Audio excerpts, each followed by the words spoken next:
All of these astronauts on this show, they're so lucky to not be on Earth in 2020. Must be great. What is up, Netflix fans? Welcome back to my channel. So thanks to a screener from Netflix, I was able to check out all 10 episodes of Away to bring you guys a review. Now, I need you in the comments down below. Were you excited for this show? What kind of show are you expecting? Let's talk about it. So an American astronaut struggles with leaving her husband and daughter behind to embark on a dangerous mission with an international space crew. So I was excited for this show. Some great showrunners involved. Matt Reeves' name is one that sticks out for me, but a plethora of others.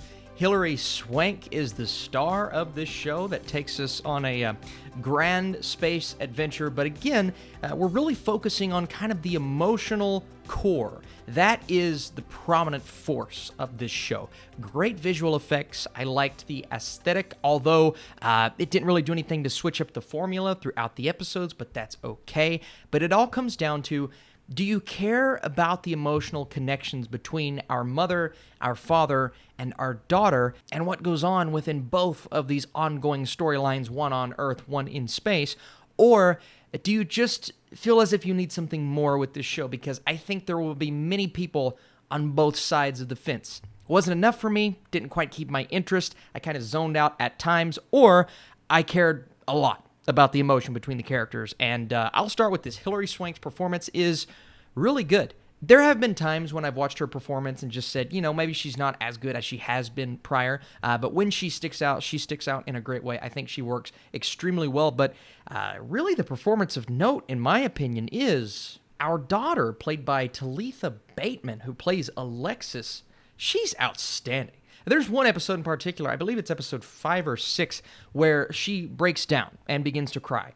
And I haven't felt in quite a while this level of emotion between a character and another character. I mean, that was just so excellently displayed on screen. So you're going to find great performances in this show. And again, the look, the visuals. We just talked about Raised by Wolves yesterday and how I thought the visual effects in that show were really good. A lot more extensive because this one keeps it a bit more simplified. We're just kind of in space at a space station, but it still looks fantastic. You expect that kind of quality with Netflix. And it is this balance of what humans and humanity can achieve, but also kind of the personal sacrifices that our characters are constantly making. We have Emma, who is kind of getting ready to lead this crew on the very first mission to Mars, but she has to kind of reconcile her decision to leave her husband behind, her daughter behind, and there's an event that happens right before she leaves that makes this decision much more difficult. Basically, her family is at a point to where they kind of need her more than they ever have, but she's going on this journey. So again, the personal dynamics, being away from your loved ones, these are the themes that we're dealing with, and the show becomes increasingly more complex the further she gets into her mission, to a point to where you're just kind of curious, how is the fallout going to be handled not only between this family, but what's happening in space? Now, I'll say this. All of those moments I just mentioned sounds really great on paper, but it all comes down to the execution, right? We want to be as invested as possible. I didn't feel as if the show did a good enough job of getting me invested in a lot of these storylines, as I cared about more what was happening within certain storylines that only took up a small portion of the show.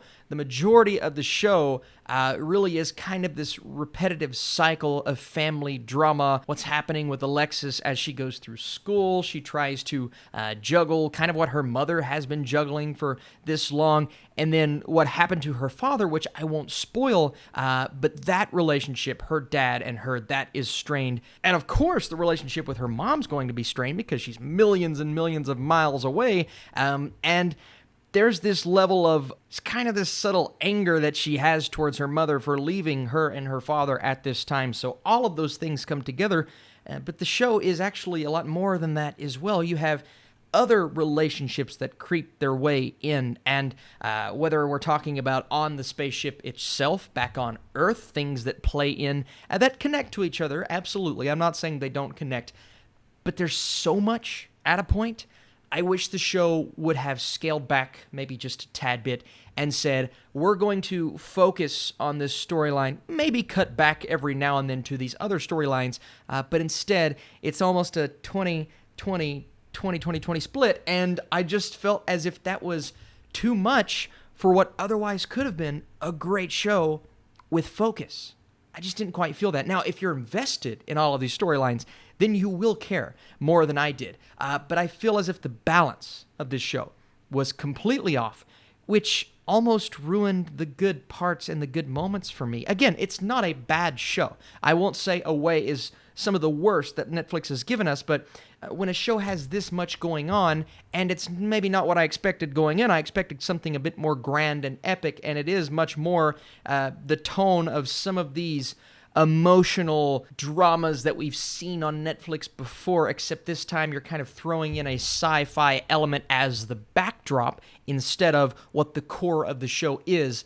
That's not what I wanted from this show. Now, I was willing to go in and get invested, but I didn't find myself getting as invested. It is a show full of cliches. It's comfortable, right? And that's how the audience wants to feel while watching a show. I understand. And if you're planning on maybe casually watching this, I feel like this is more suited for that. But sometimes it's so comfortable that it becomes predictable, and the resolutions, instead of being completely satisfying, they're more like, okay, do we really have to go for 10 hours? I also think it's too long. I think 8 hours, a more concise runtime, would have been much better.